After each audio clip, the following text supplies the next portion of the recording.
Welcome to Chillin' 101. We hope this video helps. You start by verifying hardware and network quickly. Turn on both TVs and any Apple TV boxes, then confirm they run Airplay 2-capable firmware. Once done, put every device on the same Wi-Fi network.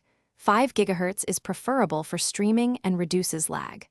Make sure you're signed into the same Apple ID on each TV or set up home sharing to allow multi-room playback. This reduces pairing friction and prepares the devices to accept a simultaneous AirPlay session.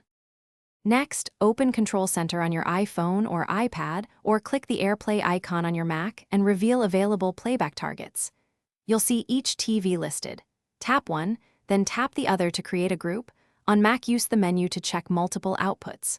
Once both TVs are selected, begin playback. The system routes audio and video to every chosen display. Make sure to pause briefly after selection if sync seems off, then resume so buffers align across devices.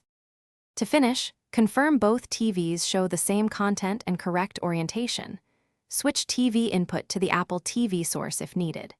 If you notice audio or video lag, lower streaming resolution in the app or AirPlay settings, then restart the Apple TV or the sending device to clear buffers.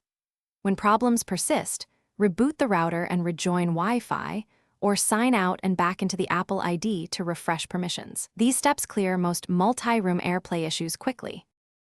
Thanks for watching. Consider subscribing if we helped you.